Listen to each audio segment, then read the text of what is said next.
Mi hermana me despidió delante de todos, me llamó peso muerto, a pesar de que yo aportaba el 49% de nuestros ingresos.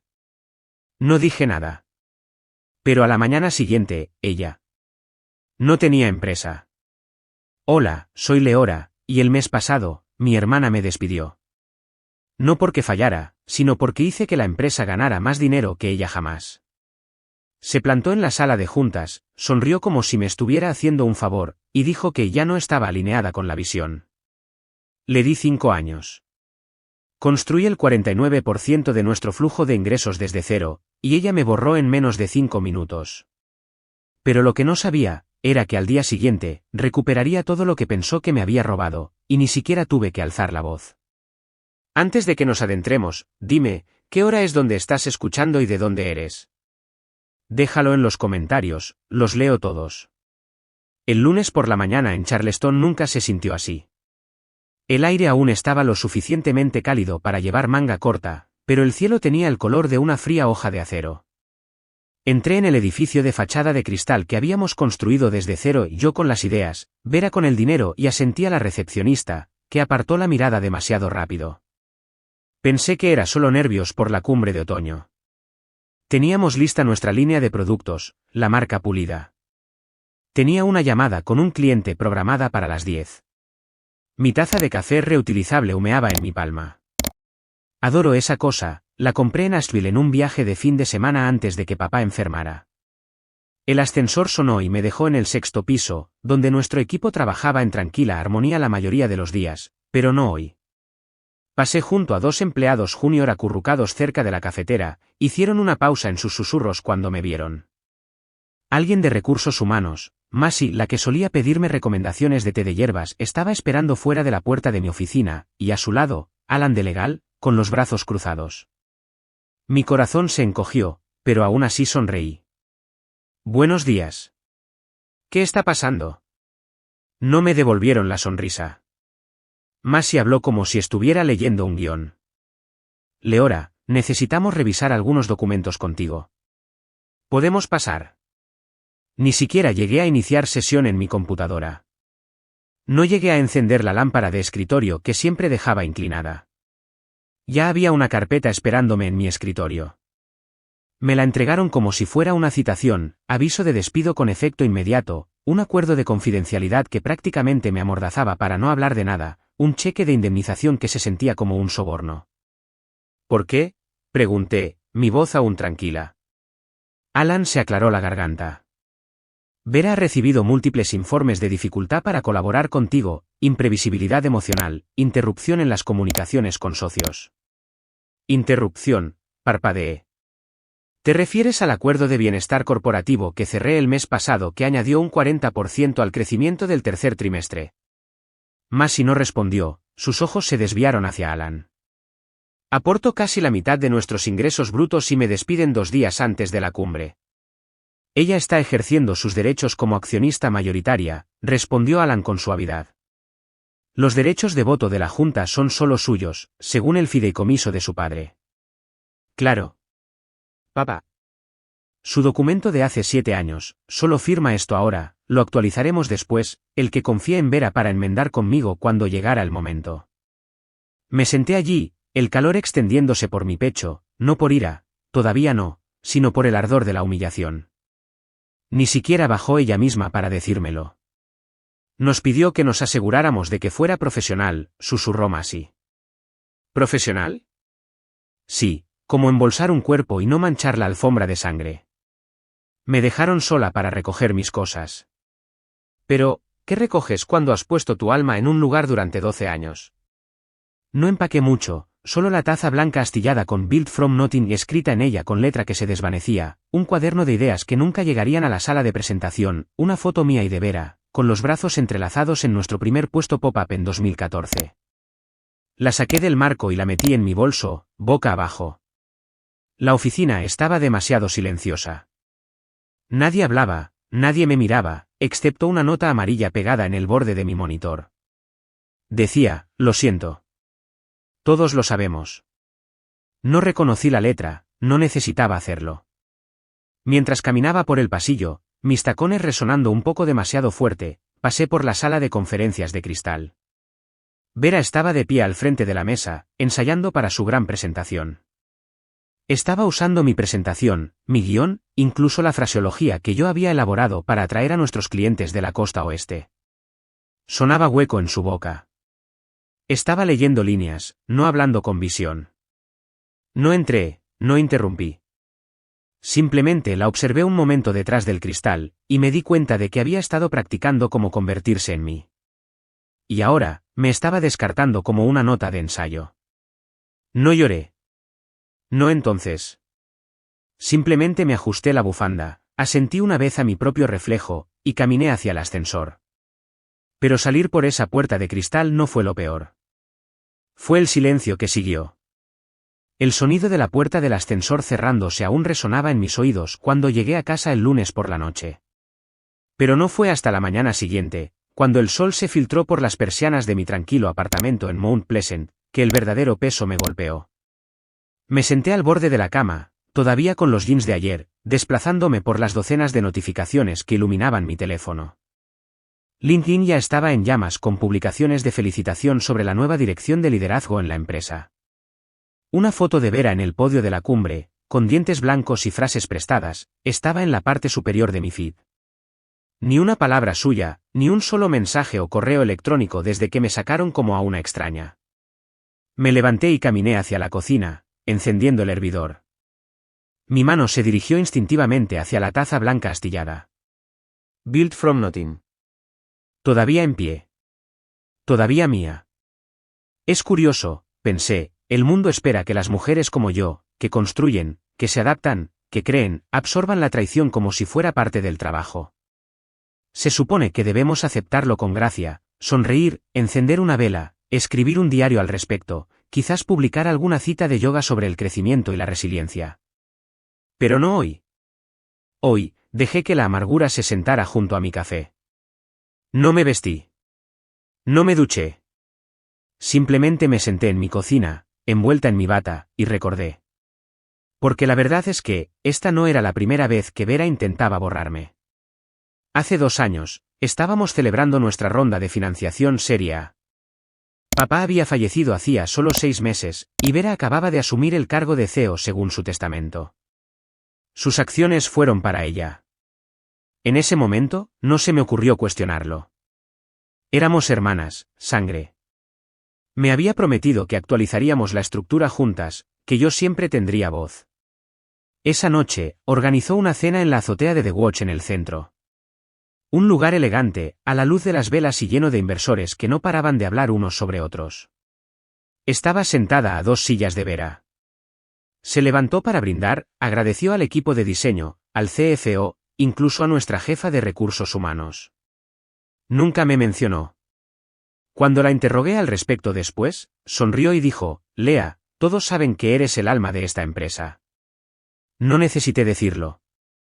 Más tarde esa semana, propuso discretamente un voto de la Junta para diluir mi participación emitiendo nuevas opciones para la retención de ejecutivos.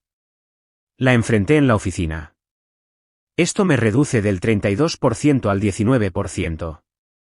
Eso no es retención, es una salida lenta. Su voz era dulcemente almibarada. Vamos, siempre serás parte de esto. Los títulos no importan, somos familia. Me defendí con firmeza, involucré a Rafael. El voto fue aplazado, Vera se echó atrás. ¿Pero la sonrisa burlona que me lanzó en el pasillo ese día? Todavía me persigue. No decía ganaste. Decía, todavía no. Nunca fui su hermana en el negocio. Fui su sustituta hasta que descubrió cómo valerse por sí sola. Un golpe me sacó de mi recuerdo. Miré la hora, 7:45 de la mañana. Nadie tocaba tan temprano excepto una persona. Cameron, mi ahijada, entró, con su larga trenza sobre un hombro, sosteniendo 2 vasos para llevar y una bolsa de bagels. Mamá dijo, quizás necesites esto. Tomé el café con un asentimiento, luego la abracé. Se aferró más fuerte de lo habitual. ¿Estás bien?, preguntó. Estoy respirando. Eso es algo. Cameron no preguntó más, nunca lo hacía. Ese era uno de los regalos que heredó de su madre, saber cuando el silencio brindaba más consuelo que las respuestas. Se sentó conmigo mientras me forcé a comer medio bagel. Vimos las noticias matutinas hablar sin parar sobre retrasos en la cadena de suministro y escándalos políticos, pero mi mente no estaba en esa habitación. Zumbó cuando mi teléfono vibró de nuevo. Un nombre iluminó la pantalla: Dr. Mason Lin. Era mi cliente más importante. Sus clínicas de bienestar en 3 estados representaban casi $2,80 millones de nuestros ingresos anuales. Vera nunca lo había conocido. Siempre había trabajado a través de mí. Abrí el mensaje con los dedos temblando. Escuché que ya no estás en el equipo. Firmé contigo, no con la marca. Hazme saber dónde podemos hablar. Me quedé mirándolo. Lo leí de nuevo, luego otra vez. Cameron se inclinó. ¿Buenas noticias? Mejor que buenas. Me despidieron, me echaron, intentaron borrarme de la narrativa. Pero clientes como Mason, personas que me habían visto trabajar, que confiaban en mí, no se lo creyeron. Pueden quitar mi nombre de las diapositivas, eliminarme de la nómina, pero no pueden deshacer las relaciones que construí, la lealtad que gané. Y ahí es cuando la brasa parpadeó. Solo una chispa, pero real. Así que mientras Vera brindaba por sí misma en el escenario, hice mi primer movimiento. Silencioso, pero irreversible. El primer movimiento no fue venganza.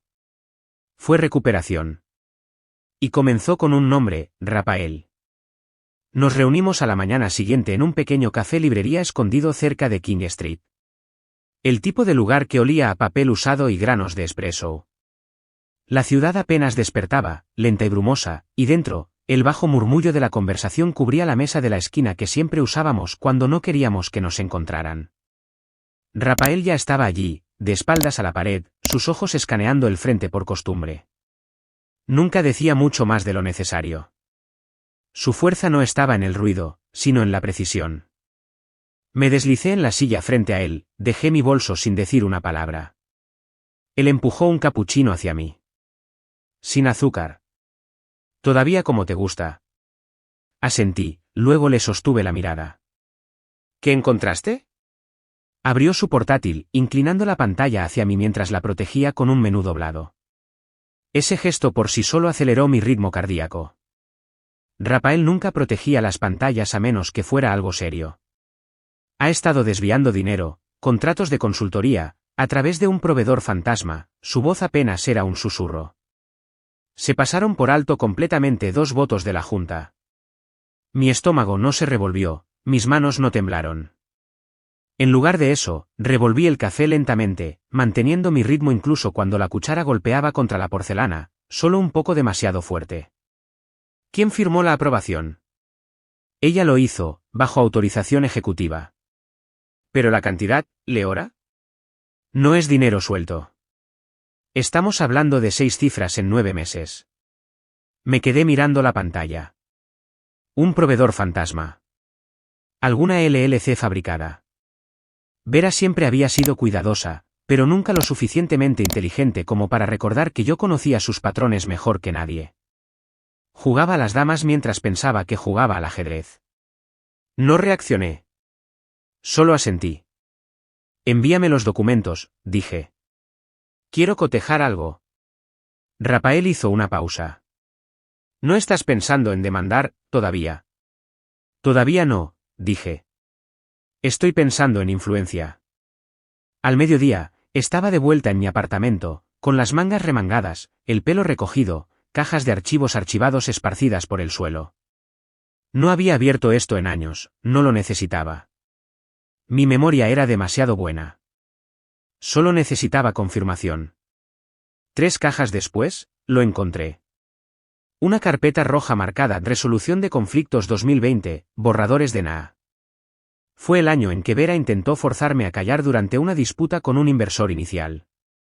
Luché contra ella, cada línea roja, cada cláusula. Fuimos y vinimos durante 2 meses antes de que finalmente firmara la versión que ella insistió en que era la final. Pero nunca tiré los borradores. Abrí cada uno, escaneando rápidamente. Y entonces lo vi. En la segunda versión que ella me envió por correo electrónico, fechada 3 semanas antes de la copia firmada, cláusula 14b. En cualquier instancia en la que las decisiones financieras eviten el protocolo de la Junta, ambas partes deben revelar la transacción dentro de los 30 días para evitar penalizaciones por incumplimiento del acuerdo. Ella escribió eso. Luchó para que se mantuviera, dijo que nos protegía a ambas. Y nunca la eliminó de la versión final. Me reí, silenciosa y amargamente. Ella usó esto para atraparme, susurré a la habitación vacía. Y ahora la va a atrapar a ella. Saqué mi escáner, con las manos más firmes de lo que habían estado en días. En minutos, el archivo estaba digitalizado, etiquetado y listo. Se lo envié a Rafael sin comentarios. 2 minutos después, mi teléfono zumbó. Siempre fuiste la verdadera arquitecta. Yo solo construí donde tú señalaste. Una pequeña sonrisa asomó en la comisura de mi boca. No había esperado ese mensaje, pero quizás lo necesitaba más de lo que sabía. Antes de cerrar el portátil, eché un vistazo a mi bandeja de entrada. 5 correos electrónicos no leídos de becarios que habían trabajado conmigo a lo largo de los años. Líneas de asuntos sencillas: pensando en ti, gracias por todo, avísame si puedo ayudar. No tenían que decir más. ¿Ese eco silencioso de respeto? Esa era mi legado. No los discursos de Vera, no su protagonismo. El mío estaba en la gente que nunca olvidó quien los ayudó a ascender. Y así, el silencio entre nosotros se convirtió en estrategia. Y así, el silencio entre nosotros se convirtió en estrategia. Para el viernes por la tarde, ese silencio se hizo añicos. Todavía estaba en mi bata, descalza en la cocina, esperando que la tetera silbara, cuando mi teléfono se iluminó. Rafael me había enviado un mensaje de texto: revisa tu correo electrónico ahora. Abrí mi bandeja de entrada. El mensaje superior era de un periodista con el que no había hablado en años. La línea de asunto me encogió el pecho: crisis de cofundadora sacude el liderazgo de la marca de bienestar. Adjunto había un enlace. Hice clic. El comunicado de prensa no era sutil. Pintaba una imagen de mí como inestable, frágil, errática. Fuentes cercanas a la empresa afirmaron que había sufrido un colapso silencioso tras una serie de episodios emocionalmente disruptivos. Una línea destacaba: la reestructuración del liderazgo fue necesaria para proteger a los inversores de la volatilidad arraigada en un duelo no resuelto. No me moví, no durante un minuto entero. La tetera gritaba de fondo, y la dejé. Cuando apagué el quemador, habían llegado 3 correos electrónicos más. Uno de un excolega, breve pero cauteloso: espero que estés bien. Sin comentarios, por supuesto. Otro de un proveedor con el que había trabajado durante 6 años, Leora: me sorprendió leer esto. Podemos ponernos en contacto cuando las cosas se calmen. Y el tercero de mi exasistente, Jaime: vi el artículo. No eres tú. Mantente fuerte. Mi teléfono sonó. Rafael de nuevo. Está jugando sucio, dijo sin saludar. Está tratando de reencuadrar toda la narrativa antes de la llamada del lunes. Me di cuenta, respondí sin inmutarme. ¿Estás bien? Me quedé mirando el armario encima de la estufa, con los ojos desenfocados. Está haciendo esto personal, dije. Así que ahora, yo también. Colgué. No lloré, pero sí abrí el armario del pasillo y busqué una caja que no había tocado desde el año en que aprobé el examen del colegio de abogados. Dentro, debajo de viejas copias del Blue Book y una polvorienta caja de blocs legales, estaba el marco. El certificado aún estaba impecable: Leora Danvers, Juris Doctor. Admitida para ejercer, Colegio de Abogados de Carolina del Sur. Pensaron que había olvidado quién era. Estaban equivocados. Más tarde ese día, entré en el espacio de coworking cerca de King y George, el mismo que solía usar para organizar presentaciones de inversores iniciales cuando estábamos empezando. Olía a ambición y café. Recuerdos que había dejado a un lado. Me acomodé en una mesa de esquina y abrí mi portátil. No estaba segura de lo que buscaba. ¿Prueba? ¿Fuerza? ¿Alguna razón para no sentirme humillada de nuevo? Fue entonces cuando la vi. Jaime. Se acercó silenciosamente, mirando a su alrededor antes de sentarse frente a mí. Sacó una memoria USB de su bolso y la deslizó hacia adelante como si fuera contrabando. Sé lo que dice de ti, y sé que no es verdad, dijo en voz baja. Esto es del archivo de Slack. Un zoom privado que ella pensó que nadie había guardado. No lo filtré, pero lo guardé. Pensé que quizás lo necesitarías. Parpadeé. ¿Jamie? No. Gracias a mí. Simplemente no le digas a nadie que te lo di. Luego se fue. Dudé, luego lo conecté. El archivo se reprodujo automáticamente. La voz de Vera, cristalina, burlona. Ha estado rota desde que murió su madre. Dale un micrófono y se derrumba. Ni siquiera puede mirarse al espejo sin quebrarse. Mis manos se cerraron en puños. Me quedé mirando la pantalla, con la mandíbula apretada. Esa voz, la voz de mi hermana, se estaba riendo. Cerré el portátil. Ya no era miedo, tampoco era tristeza. Era algo más agudo. Una tormenta que había esperado demasiado tiempo para hablar. Me senté en ese espacio de coworking, rodeada de teclados que tecleaban y reuniones susurradas, y susurré para mí misma, ¿así que eso es lo que piensan de mí? Entonces, les mostraré quién soy realmente. Saqué mi teléfono y escribí, Lea, iré a la llamada con inversores del lunes. No más esconderme. La respuesta de Rafael llegó en segundos. Rafael, bien. Eligieron a la mujer equivocada para enterrar. Y me di cuenta, quizás esto no era guerra. Quizás era corrección. Y yo era el bolígrafo rojo. Ese lunes por la mañana, no sorbité ni di vueltas en el pasillo como solía hacer antes de las grandes reuniones. Me senté tranquilamente en mi escritorio en la esquina del apartamento, el mismo lugar donde había atendido todas las llamadas de inversores durante los últimos 8 años. Mi portátil ya estaba abierto. Mi dedo flotaba sobre el enlace de Zoom. Y hice clic. Las cajas aparecieron una por una, rostros enmarcados en pulidas oficinas en casa e iluminación filtrada. 20 participantes en total, inversores, asesores, miembros de la junta heredados. La mayoría evitaba mirarme directamente. Pero un rostro no. Ver.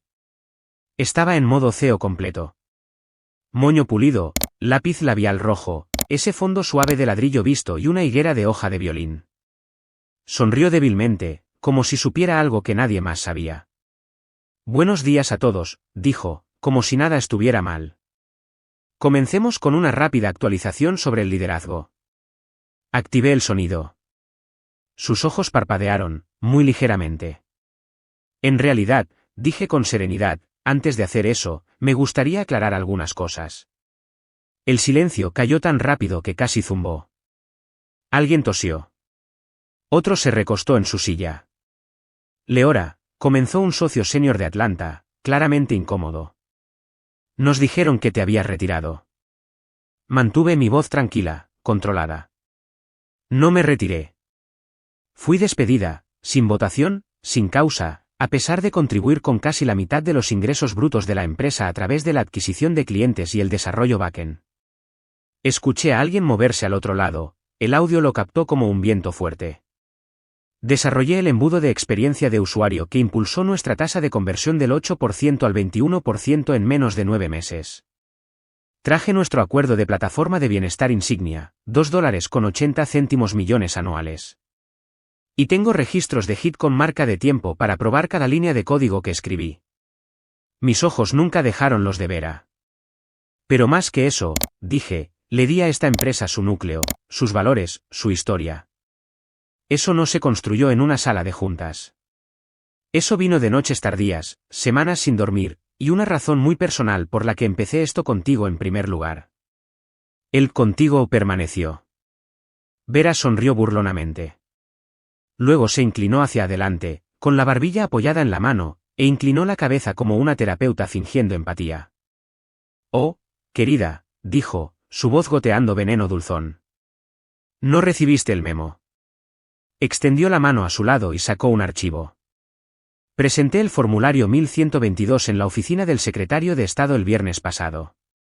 Ya no eres reconocida como cofundadora legal. Ya está hecho. Una onda recorrió la sala. Alguien susurró, espera, ¿qué? Otra voz preguntó, ¿puede hacer eso sin una votación? La sonrisa de Vera se amplió. Resulta que cedió sus derechos hace años. ¿Recuerdas la reorganización de 2020? Mi garganta se apretó. Mi corazón no. Porque sí recordaba. Pero también recordaba cada cláusula marcada con rojo, y Rafael ya tenía una copia de la versión final. No me inmuté, no hablé.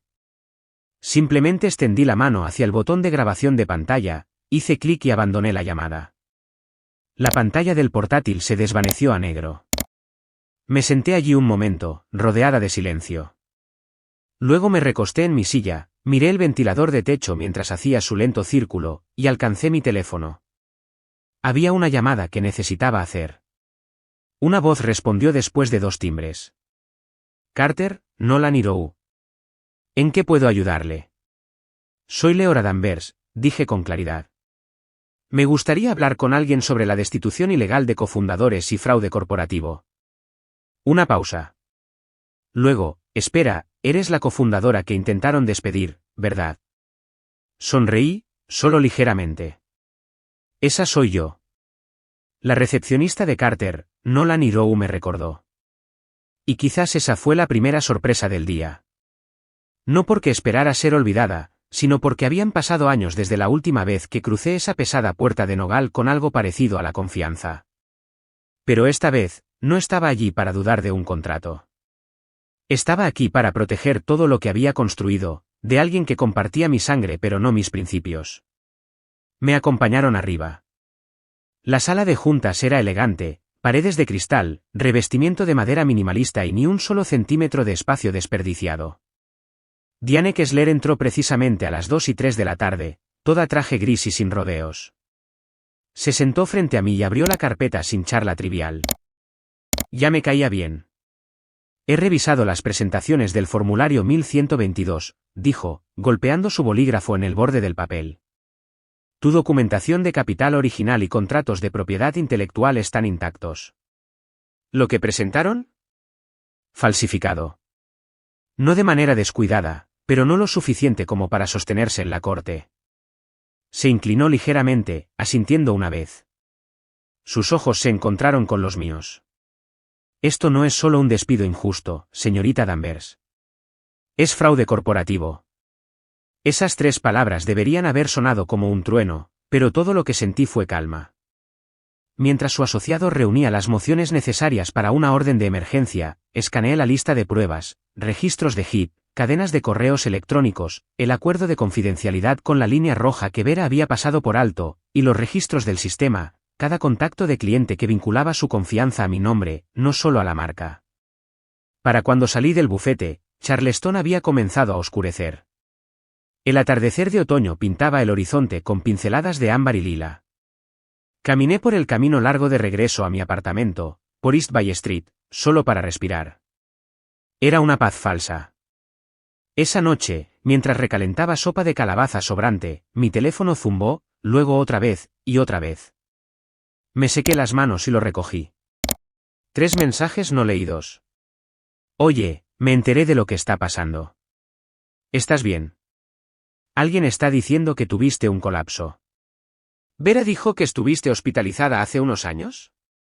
¿Por qué le dice a la gente que robaste código backend de una startup en Denver? Me quedé quieta, la cuchara a medio camino, la sopa olvidada. La campaña de desprestigio había comenzado, y Vera no se contenía. Abrí mi portátil, revisé LinkedIn.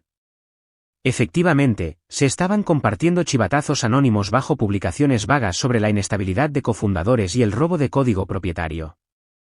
Estaba reescribiendo mi identidad en tiempo real, convirtiendo mi silencio en una admisión de culpa. Me quedé mirando el cursor parpadeante en un tuit a medio escribir. Siempre hay alguien listo para quemar la casa que no construyó solo para verte congelarte. Mi dedo flotaba. Pude sentir la presión en mi garganta de nuevo, la que conocía bien, la que solía venir en oleadas después del funeral de mamá, cuando Vera hacía comentarios maliciosos como, algunas personas simplemente se derrumban bajo presión, ¿verdad? Me quedé mirando el tuit. Luego, Con una respiración lenta, apreté suprimir. Que hablen. Que susurren. Que publiquen. No necesitaba explicarme a una audiencia que aplaudía al villano con mejor relaciones públicas. Cerré Twitter, caminé hacia el armario del pasillo, y detrás de una pila de suéteres viejos, saqué el pequeño disco duro plateado que el abuelo me dio la semana después de que llegó nuestra financiación inicial. Algún día, dijo, la verdad no necesitará tu voz. Tendrá tus archivos. No lo había tocado en 4 años, pero esta noche, se convertiría en el testigo más importante que tenía. ¿Lo enchufé? El suave zumbido era casi reconfortante. Cada commit, cada contrato de cliente con marca de tiempo, cada hilo de Slack donde Vera había dicho, tú te encargas de la tecnología, yo inventaré la historia. Empecé a crear una carpeta, la etiqueté silenciosamente Defensa de Otoño. Y sonreí. No porque hubiera terminado, sino porque sabía exactamente por dónde empezar. El disco duro había hecho su trabajo. Pero esa era solo la mitad de la batalla. La verdad ya no era algo para almacenar, tenía que ser entregada. Para el jueves por la noche, estaba en un avión a San Francisco. Apenas dormí esa noche, aunque la cama del hotel era suave y la habitación daba a la tranquila bahía. Mi mente reproducía cada titular que la máquina de relaciones públicas de Vera había soltado. CEO visionaria lanza nuevo capítulo audaz, Vera Bio reimagina bajo liderazgo único. Cada uno más cuidadosamente seleccionado que el anterior, todos omitiendo la palabra que más importaba, cofundadora. La mañana del viernes llegó rápido. Me salté el desayuno, pero no los nervios. Me siguieron hasta el centro de conferencias como una sombra no invitada. El salón de baile zumbaba con nombres de la industria, filas de pendientes de perlas, blazers de diseñador y empatía cuidadosamente curada. El tipo de espacio donde la traición pulida podía pasar por brillantez si nadie se atrevía a interrumpir. Vera subió al escenario como si hubiera nacido para estar allí. Vestido carmesí, cabello recogido en un moño perfecto, una amplia sonrisa extendida por su rostro. Pero sus ojos escaneaban. Me vio. No parpadeó. Yo tampoco me inmuté. Diane se sentó a mi izquierda, una de nuestras inversoras de la ronda inicial, Miriam Tan, a mi derecha. Ninguna dijo una palabra mientras Vera iniciaba su discurso principal, el futuro de la tecnología de bienestar ético. Avanzó por las primeras diapositivas con facilidad, citando nuestros datos, mi arquitectura de sistemas, incluso una línea que yo había escrito en un memorándum interno de 2019, el bienestar no es un producto, es una promesa respaldada por el diseño. Yo había escrito eso en una nota adhesiva el día después de que mamá muriera. A los 11 minutos, justo cuando ponía en cola su gran propuesta de cambio de marca, un asistente de escenario cruzó el suelo. Vera siguió hablando. El asistente se acercó, le entregó un sobrecrema. Ella se detuvo. Esa sonrisa, tensa, lista para la cámara, permaneció en sus labios un momento demasiado largo. El proyector detrás de ella parpadeó, un destello blanco, luego un mensaje de error a pantalla completa. Miré, no con alegría, sino con claridad, como ver un grifo finalmente gotear después de horas de presión. Vera se aclaró la garganta. Pequeño problema técnico, dijo alegremente. Vamos a pasar a preguntas y respuestas mientras nuestro equipo reinicia. Se colocaron micrófonos en los pasillos, los asistentes se alinearon con preguntas sobre ética biotecnológica, integración de datos de usuario y diagnóstico remoto. Esperé, no en la fila, simplemente sentada, quieta. Luego, cuando terminó la cuarta pregunta, me levanté. Mis tacones hicieron clic suavemente en la alfombra del pasillo. La gente se volvió. La mirada de Vera se congeló.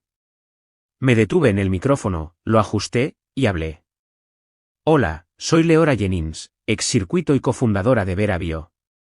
Un silencio se propagó. Mantuve mi tono uniforme.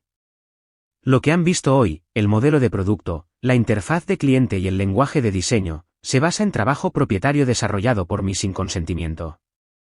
Este asunto está ahora bajo revisión legal. Un hombre de la tercera fila dejó caer su bolígrafo. Otra mujer susurró, espera, es su hermana. El rostro de Vera no se movió, pero su mano lentamente se apartó del clique. No alcé la voz, no insulté, no me disculpé. Simplemente me quedé allí, dejando que el peso de la verdad ocupara el aire que ella había pasado meses llenando de tergiversaciones. La seguridad no se me acercó, ningún moderador me cortó el micrófono. En cambio, Miriam se inclinó y susurró, eso es todo lo que necesitábamos. Después de la sesión, salí al pasillo. La primera persona en encontrarme no fue seguridad, fue un inversor que no reconocí, uno que me entregó su tarjeta y dijo, hemos estado observando cómo se desarrolla esto, y francamente, ya era hora de que alguien lo llamara por su nombre. Otra mujer lo siguió. Fui becaria en Vera el año pasado. Lo sabíamos. Todos lo sabíamos. Para cuando llegué al ascensor, mis manos estaban llenas de tarjetas. No armas. No escudos. Sino testigos. No lloré, no grité. Simplemente dije la verdad en voz alta, y de alguna manera, eso fue más fuerte que cualquier grito. No necesité blandir una espada. Simplemente tuve que mostrarles la verdad que tanto intentaron enterrar, y dejar que hablara más alto de lo que yo jamás podría. Eso fue el viernes. Para el domingo por la noche, el equipo de Vera presentó una moción en un tribunal federal. Me acusaron a mí, de robar código backend propietario, afirmaron que había utilizado secretos comerciales de una empresa rival y los había hecho pasar por míos. Para el lunes por la mañana, los titulares habían cambiado. Hermanas en guerra, escándalo de propiedad intelectual sacude biotecnológica fundada por mujeres, antes cofundadoras, ahora enemigas en la corte. Era una tormenta, rápida, despiadada y completamente fabricada. Me senté en la sala de conferencias del bufete de abogados en el centro de San José, mirando el enorme archivador que Diane puso frente a mí. Su solicitud de orden judicial es endeble, dijo, hojeando las exhibiciones con pestañas. Pero es ruidosa. Y el ruido gana titulares, no audiencias. Lo desmantelaremos. Asentí, aunque mi estómago había estado apretado desde el amanecer. Rafael envió un mensaje de texto desde afuera. ¿Quieres que esté en la galería? Respondí, no. Te necesito en el laboratorio. Sigue construyendo. Nos dirigimos al tribunal justo antes de las 8. El juzgado se veía igual que siempre, alto, simple e indiferente. El guardia de seguridad que revisó mi bolso no sabía que estaba revisando el bolso de la mujer que Vera intentaba borrar. Solo otra mañana, solo otro caso. Pero una vez dentro del departamento 4, las cosas se agudizaron. Vera se sentó al otro lado del pasillo con su nuevo equipo legal. No era su equipo pulido habitual, estos eran litigantes curtidos en relaciones públicas, aptos para la cámara. Uno vestía un traje a rayas tan rígido que pude oírlo crujir cuando se inclinó. Vera no me miró, pero pude sentir su presencia, la forma en que sientes una avispa dando vueltas alrededor de tu cabeza. Calma por fuera, veneno bajo la superficie. El juez entró en la sala. ¿De pie? Comenzaron los procedimientos. Todo fue procesal hasta que Diane pidió permiso para incorporar una adenda del expediente patrimonial al registro. Su señoría, dijo serenamente. Este documento fue sellado por el patrimonio de la familia Jennings y custodiado por un fideicomiso de terceros. Solo se abrió bajo orden judicial relacionada con la revisión de la propiedad intelectual. El juez asintió. Un empleado se acercó al estrado, entregó el sobre Manila. Yo no lo había visto antes. Tampoco Vera. Al abrirlo el juez, alzó una ceja. Luego lo leyó en voz alta. Cláusula 17.2. En caso de disputa organizacional, la plena autoridad creativa y los derechos de propiedad intelectual revertirán a la cofundadora que sea autora del diseño original de la experiencia de usuario y la plataforma, a saber, la señorita Leora Jennings, según presentación notarial y registro de HIT con marca de tiempo. La sala del tribunal quedó en silencio. No me moví, ni siquiera cuando el abogado de Vera se inclinó y le susurró algo con pánico al oído. Parpadeó 1, 2 veces. El juez continuó. Esta cláusula es anterior a su presentación del formulario 1122 en 4 años. La señorita Jennings nunca renunció a su participación. De hecho, figura aquí como teniendo control mayoritario en caso de disolución interna. Colocó el documento sobre la mesa. Y así, el aire cambió. La expresión de Vera se resquebrajó. No públicamente, no de manera teatral, solo lo suficiente. Un tic de incredulidad. Una sola inspiración demasiado aguda para esconder. Diane no se regodeó. Yo no sonreí. Doblé las manos en mi regazo y dejé que el silencio se extendiera. El tipo de silencio que llena los pulmones cuando la verdad finalmente llega después de haber sido silenciada demasiado tiempo. El juez se aclaró la garganta. Haremos un receso. Aconsejo a la defensa de la señorita Thorne que reconsidere los méritos de su caso antes de continuar. Me levanté lentamente. Mis piernas se sentían pesadas, pero mi pecho estaba ligero. No por triunfo, sino por algo más antiguo, más profundo. Una especie de desenroscamiento. Mientras salíamos al pasillo, Diane se inclinó hacia mí. Tu abuelo presentó esa cláusula en 2018. Probablemente sabía que este día podría llegar.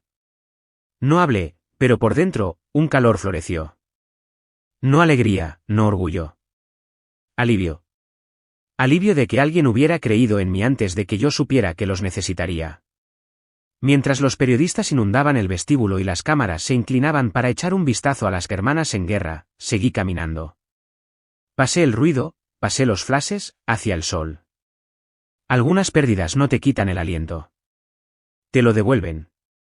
2 semanas habían pasado desde la audiencia, pero todavía vivía en el fondo de mi mente, como el clic final de una caja fuerte.